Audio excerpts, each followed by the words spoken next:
agradecer ao nosso Pai Celestial, a Deus, pela dádiva da vida, ao nosso irmão Jesus, referência para o nosso aprendizado, aos trabalhadores da casa, encarnados e desencarnados, ao nosso irmão, em especial ao nosso irmão Gilberto, que veio nos trazer a oportunidade do aprendizado no dia de hoje. O Evangelho segundo o Espiritismo.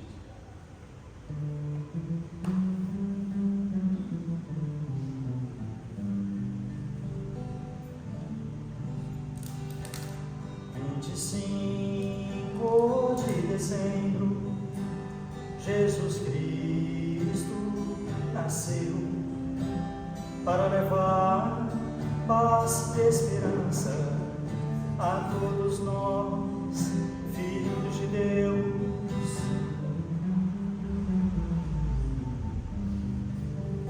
Vamos dar as nossas mãos e agradecer a Deus nosso Pai.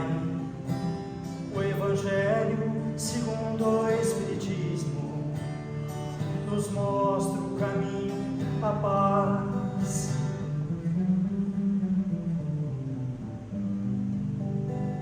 Prometa a vós mesmo, eu vou melhorar.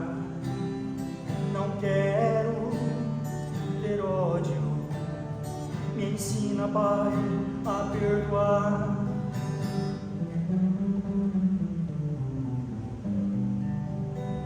Eleve o pensamento a Deus, viva sem rancor, pratique a caridade que Jesus nos ensinou.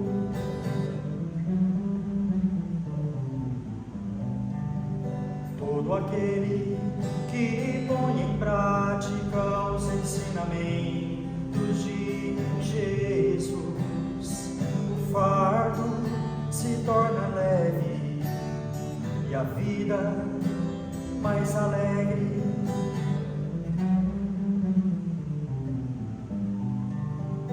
Fiquem todos com Deus, a vida vai melhorar. Faça a leitura do Evangelho com a família no lar.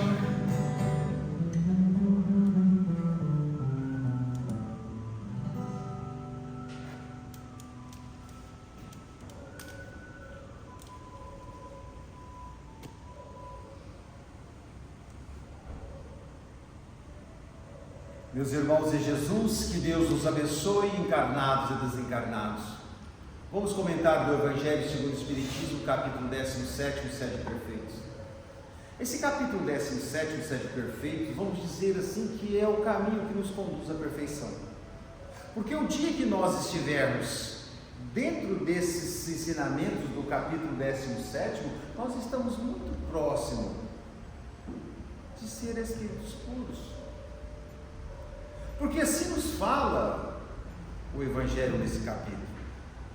Vem nos esclarecer, como nesse item o homem um sentimento de piedade deve sempre animar os corações daquele que se reúne sob os olhos do Senhor e implora a assistência dos bons espíritos. Não deixeis nele demorar, não, pensamento mudando ou fútil. Quer dizer, os nossos pensamentos são tudo. Então, para que nós venhamos chegar à perfeição, nós temos que trabalhar em nós os nossos pensamentos. Porque não adianta nada nós estarmos dentro da casa espírita toda semana, mas sabemos que os nossos pensamentos são ruins. Muitas das vezes nós materializamos esses pensamentos. Miramês nos fala nas suas obras: quer saber quem são suas companhias espirituais? Analisa teus pensamentos. Então as nossas companhias espirituais são péssimas, porque os nossos pensamentos constantemente são péssimos. Pecado por pensamento, adultério. Adultério não é só a traição conjugal, adultério é tudo aquilo que contradiz os ensinamentos de Jesus. Quer dizer, nós recebemos as intuições e absorvemos. Então nós temos que repelir esses maus pensamentos. para que nós venhamos entrar em sintonia com o mundo maior. Agora, não pensamos nós, por estar em prece e evocação mental constantemente, nós vamos nos manter fora das leis da sociedade a qual estamos condenados a viver. Vamos viver com os homens da nossa época. Não choqueis nenhum deles. As diversidades de gosto que faz com que nós cresçamos, que nós vamos conviver com pessoas totalmente diferentes de nós. Agora, nós não temos que bater de moralista, dar lição de moral nas pessoas que não pensam como nós, nas pessoas que às vezes são frequentadores da porta larga. O exemplo vale muito mais que 1000 palavras. Então nós temos que dar o exemplo, não é batendo de falsos moralistas. E para termos virtude, não precisamos levar uma vida triste e inibir os prazeres que a nossa condição social nos dá, porque se Deus nos confiou, é que nós devemos fazer o bom uso, porque existe uma lei de causa e efeito. Tudo aquilo que você fizer mau uso, na próxima vai ser vicente. Não é você inibindo a sua condição social de usufruir os prazeres a qual a sua condição lhe permite, é que você vai ser melhor ou deixar de ser melhor. A riqueza em nossas mãos deve ser uma fonte espalhadora de felicidade. Não devemos canalizar simplesmente em nosso benefício. Devemos tratar todos iguais, sem distinção de raça, de cor, de posição social. É isso que nos faz diferente. Então, nós devemos viver como vivem os homens. Não adianta nada nós querermos evitar a carne se nós estamos presos à carne. Nós ainda necessitamos de bens materiais, do dinheiro, para nos manter. Nós precisamos de alimentar, de vestirmos, de tomar remédio, de nos transportar. Agora é saber usar. Nós não somos proprietários, nós somos usuários. Como nos fala nesse mesmo capítulo, cuidar do corpo e do espírito. Há pessoas que acham que martirizando o seu corpo vai se purificar fora do tempo, mais depressa. Engana-se. Como a gente vê muitas pessoas colocando um objeto cortante na ponta de um barbante e se batendo, martirizando o corpo. E não é assim. Agora, se nós às vezes prejudicamos o nosso corpo simplesmente com a intenção de servir o próximo, aí isso vai nos ajudar a crescer moralmente. Não podemos ser como os ascetas e nem como os materialistas. Os ascetas querem diminuir o corpo, abater o corpo, e os materialistas a alma. Duas ignorâncias. Se estamos aqui encarnados, porque nós precisamos desse corpo para melhor evoluirmos, para melhor resgatar os débitos do passado, porque esse corpo esconde a nossa verdadeira identidade. Ninguém conhece ninguém. Nem sempre o que a boca está falando é o que o coração está sentindo. E muitas das vezes estamos convivendo com seres que foram os nossos inimigos do passado, que talvez nós tiramos a sua vida, destruímos a sua família, a sua honra, a sua fortuna. Então esse corpo é o instrumento para que o espírito possa evoluir mais rápido. Começando com as diversidades do tempo, aonde esse corpo sofre. Por exemplo, as nossas estações do ano são de 3 em 3 meses. Como, por exemplo, agora estamos no verão, no inverno. E o inverno, o que nos traz? Problemas respiratórios, gripes, pneumonias, bronquite asmáticos. Então isso faz com que o espírito aquebrante, porque ele sofre tanto quanto o corpo. Mas não podemos abater o corpo, querer viver só a vida do espírito, ou viver como os materialistas, simplesmente para usufruir dos prazeres que a carne nos oferece. Quer dizer, são indícios da perfeição. Então nós temos que buscar os exemplos a qual os Espíritos nos deixou através de Kardec, sobre a egídia de Jesus, para que um dia nós possamos ser um homem de bem. O homem de bem é aquele que pratica a lei de amor e na sua maior pureza interroga a sua consciência sobre os seus atos. Pergunta a si próprio se não negligenciou uma oportunidade de ser útil, se fez tudo o que podia ao seu próximo. Será que nós fazemos essa reflexão todas as noites? Principalmente quando vamos orar, porque o Espírito ele tem que ter o hábito da prece, porque a prece ela nos traz a paz interior, a prece nos traz o equilíbrio, o discernimento, a prece nos liga a Deus, a Jesus e a espiritualidade.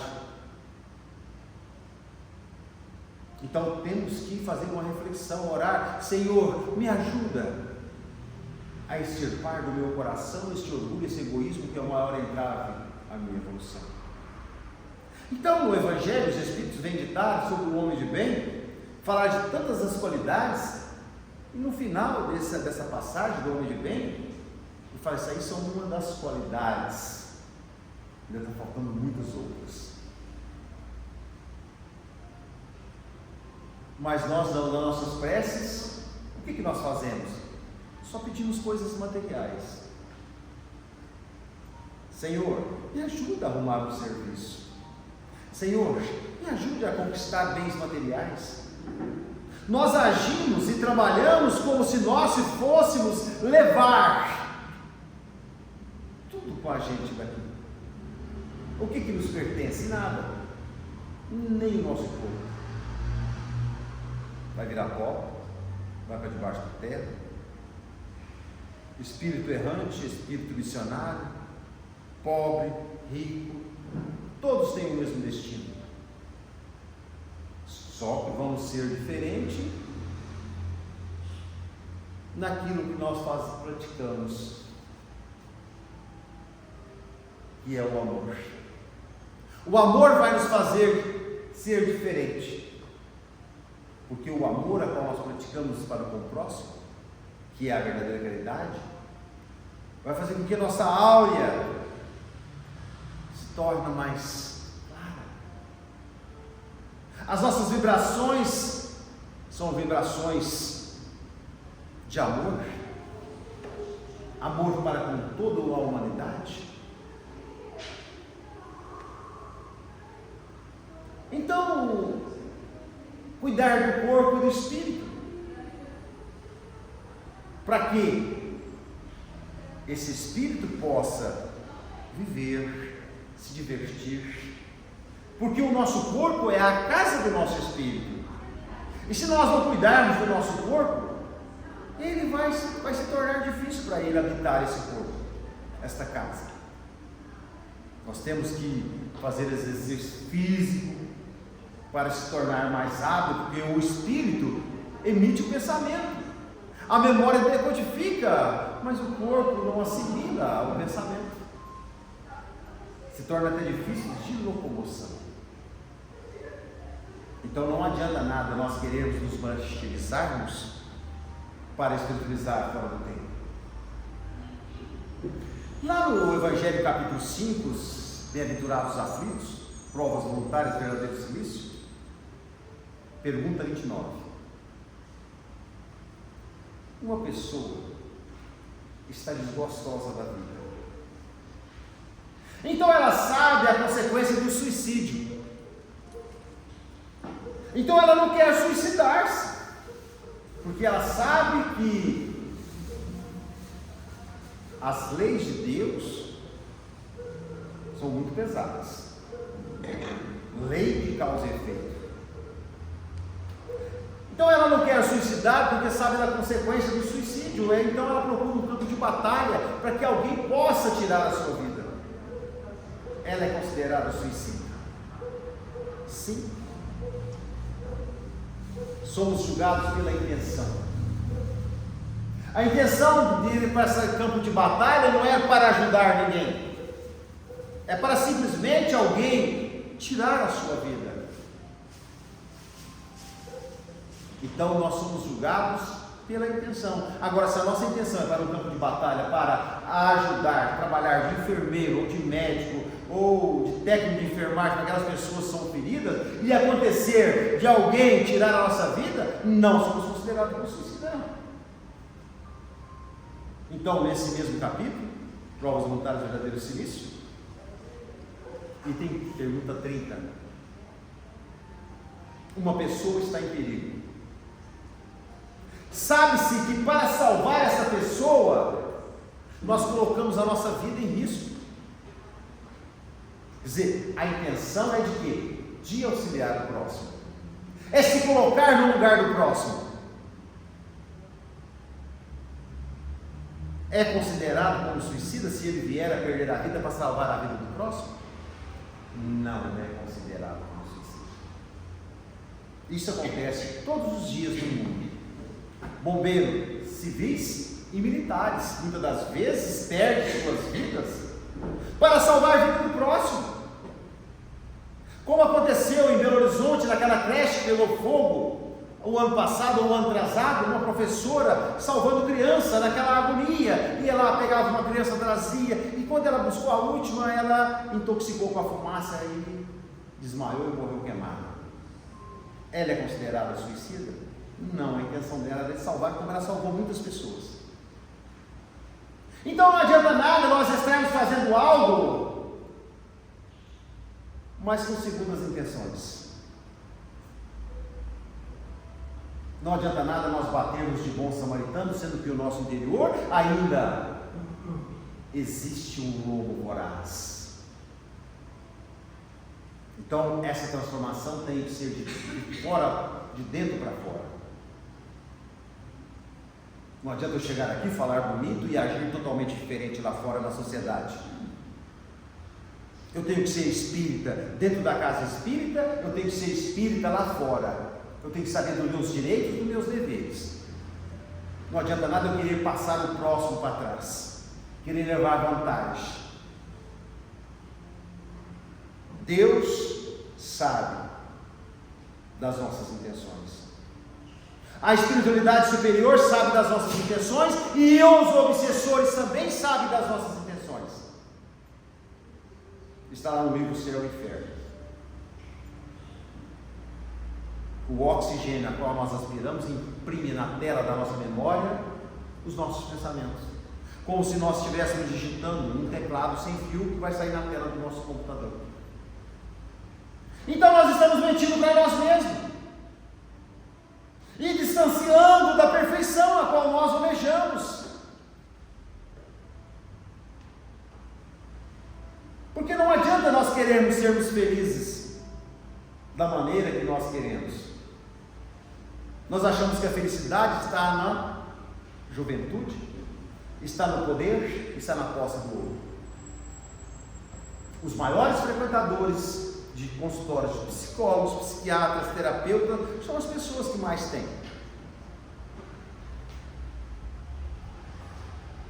Tem um conhecido que ele falou para mim assim: eu venci tudo na vida. Eu era carroceiro, venci na vida, mas tem algo dentro de mim que eu não consigo vencer, que é a depressão. Eu falei: mas você tem tudo para ser feliz aos olhos da sociedade, é um homem bem sucedido, o que é que está lhe faltando então para esta felicidade? É o que falta para toda a humanidade: raríssimas exceções. O amor. Aonde começa esse amor? Dentro do lar. Quando dois seres se propõem se unir, um homem e uma mulher, para adquirir uma família, eles têm que renunciar o eu e viver o nós. É por isso que hoje nós estamos vivendo uma dificuldade muito grande, porque não existe amor entre os seres. Os pais acham que dando as coisas materiais para os filhos é como se fosse um cachorrinho de estimação, uma caminha confortável, uma ração de primeira qualidade, água fresca, mais nada. E o ser humano não é assim. Ali atrás daquele corpinho existe um espírito milenar. Por isso que hoje a depressão é a enfermidade de 3, 4 décadas para cá.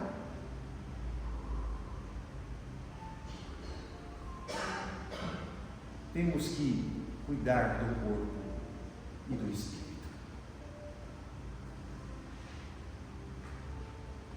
Vivenciando o amor entre os seres.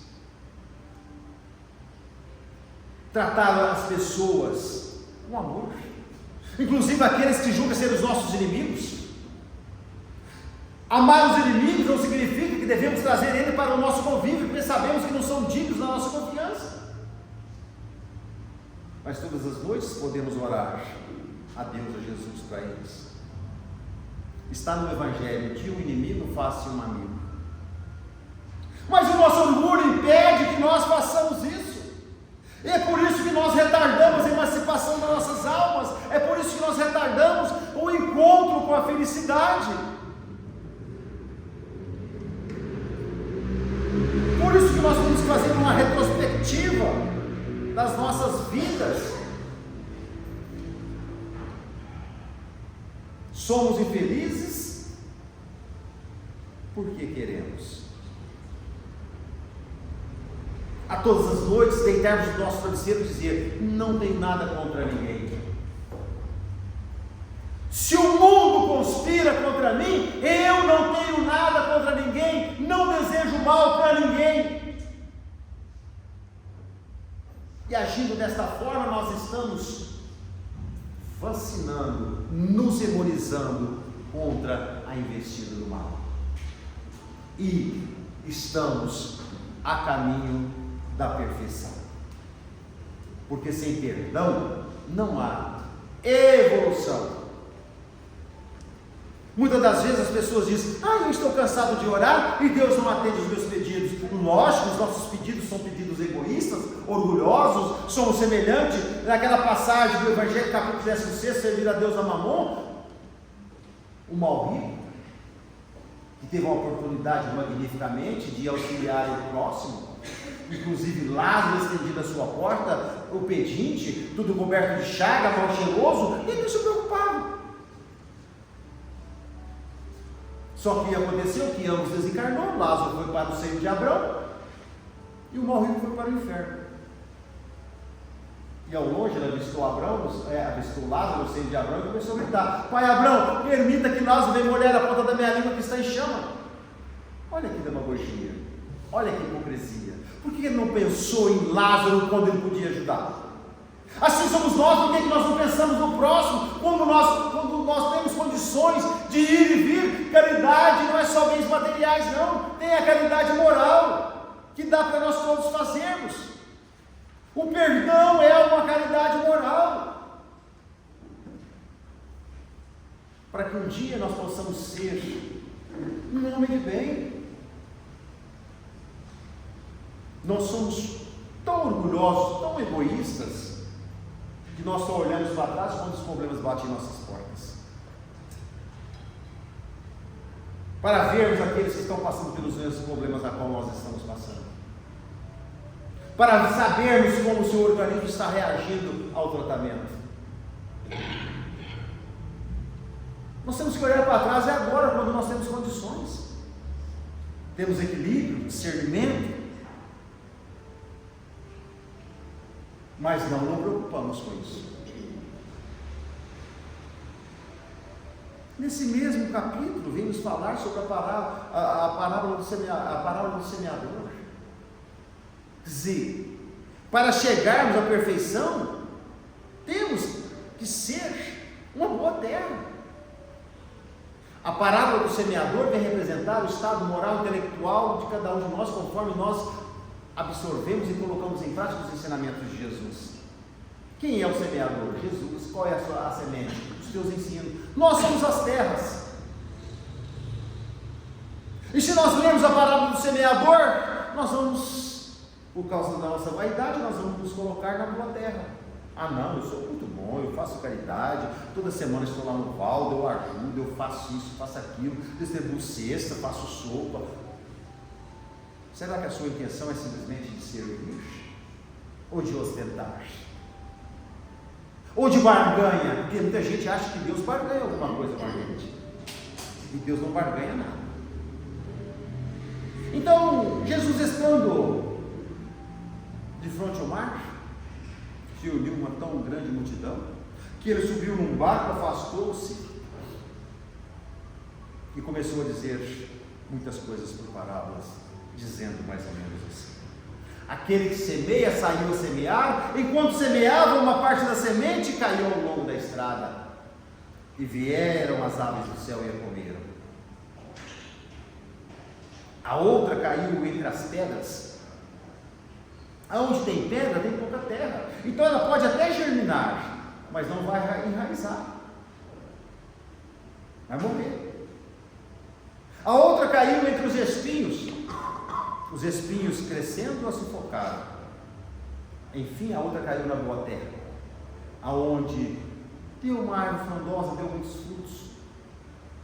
Bom, a semente que caiu ao longo da estrada, que vieram as aves do céu a comer, são aquelas pessoas que vêm à casa espírita, ouvem os ensinamentos, mas não entende. Aí vem os espíritos obsessores e tiram aquilo dele. Aí ele se afasta, fica entregue à sua sorte, como se diz. Porque os espíritos obsessores, eles não perdem tempo. Por isso que nós temos que tirar os maus pensamentos da nossa cabeça, porque eles vão se aproximar. Os nossos pensamentos é como um imã. Os nossos pensamentos é como um mel para a abelha. Se nós colocarmos um mel aqui e fecharmos a casa, vai passar a abelha, porque tem esse buraquinho, porque vai ser atraída para o mel. E assim somos espíritos obsessores através dos nossos pensamentos. E a semente que caiu entre as pedras? São aquelas pessoas que vêm à casa espírita, que ouvem os ensinamentos de Jesus através das obras de Kardec e de Chico, e falam: nossa, mas que maravilha! Essa doutrina é maravilhosa, só fala de amor, de caridade. É isso que eu precisava em minha vida. Aí vem o escândalo pelas palavras, a perseguição dos obsessores. Porque há pessoas que vêm para a casa espírita, começam a trabalhar, começa a transformação moral, só que os obsessores não querem a sua transformação. Aí começa a acontecer algo nas nossas casas, na nossa família. Aí ela fala assim: antes de eu ir para a casa espírita não acontecia nada disso aqui, então eu vou sair da casa espírita. Agora, se com Jesus está difícil, sem Jesus é impossível.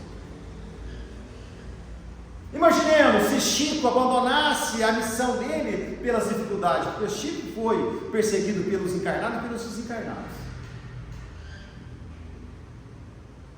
Nós não teríamos essas obras maravilhosas. Por que os espíritos obsessores querem fazer com que nós não cresçamos moralmente? Por inveja.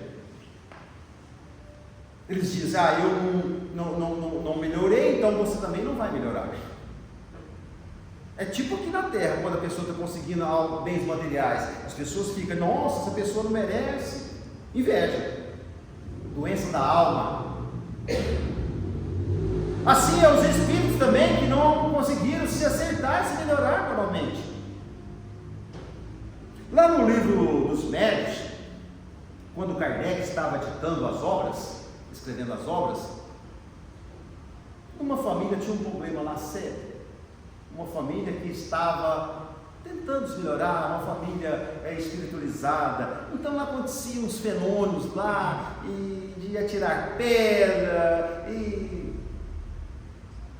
barulho. Então esse espírito estava perturbando eles lá. Aí Kardec evocou lá nos salões parisienses e perguntou a esse espírito por que ele estava fazendo isso. Aí ele respondeu: porque eles me causam inveja. É uma família digna, alicerçada nos ensinamentos de Jesus. Mas primeiro Kardec falou assim: mas no lado dessa família existe uma família que leva uma vida inconsequente. Por que você então não se junta a eles? Esses já jogam no meu time. Tem uma passagem de Chico Xavier que alguém foi na cadeia com o Chico visitar os presos. Aí vai, vem, conversa com um, conversa com outro, saiu lá fora, Chico, alguém muito curioso falou assim: Chico, tem muito obsessor aí na cadeia? Ele falou: não, está ficando na rua fazendo novas vítimas. Então, se está no time deles, eles não estão preocupados, eles querem arrastar mais gente. Por isso que nós temos que orar e vigiar. Porque se nós não orarmos e vigiarmos, nós não vamos nos tornarmos um espírito puro. E a semente que caiu entre os espinhos são aquelas pessoas que vêm à casa espírita, que acham lindo, maravilhoso, mas a preocupação com as conquistas materiais fala mais alto. Eu não vou preocupar com coisas de espírito agora. Deixa para mais tarde, eu estou na carne. Eu vou preocupar em conquistar mais os bens materiais, mais os aluguéizinhos, porque a minha aposentadoria é muito pouca. Eu ganho apenas um salário. Então, vou arrumar mais uns cômodos de aluguéis. Só que nós não sabemos o dia que nós vamos partir daqui. Então, essas pessoas dão mais atenção às conquistas materiais do que às conquistas morais. Já lês no Evangelho, capítulo 16, servir a Deus a mamão ou avarento, onde o ser colhe muito na sua fazenda, a ponto que seus silos não cabejam. Então ele derruba os silos, faz tudo de novo e guarda tudo lá. E diz: alma querida, como ostenta. Sabe o que aconteceu? Acabou de fechar o seu galpão lotado de mantimento. Deus falou: seu tempo venceu agora. Então nós perdemos a oportunidade como esse avarento. Temos que ter um equilíbrio, um discernimento, o espiritual e o material. Não podemos desprezar nenhum, nem como os ascetas, nem como os materialistas. E a semente que caiu na boa terra? Nós temos um exemplo na nossa cidade, o nosso querido Chico. A semente do cristianismo que Jesus jogou na terra, chamado Chico Xavier, deu uma árvore frondosa, produziu muitos frutos, a ponto que o viajor sedento vinha, degustava dos seus frutos e descansava na sua sombra. Quem estava ali próximo de Chico não queria sair, sentia muito bem. E quais são os frutos que esta árvore deu? Estas obras maravilhosas, as cartas confortadoras, as receitas a qual Chico psicografava através do espírito de Dr. Bezerra. Então é a boa terra. Um dia nós seremos essa boa terra. Nada está perdido. Por mais duro que seja o coração, um dia ele mostra toda a tua luz. Que Jesus nos abençoe e nos ampare, hoje, agora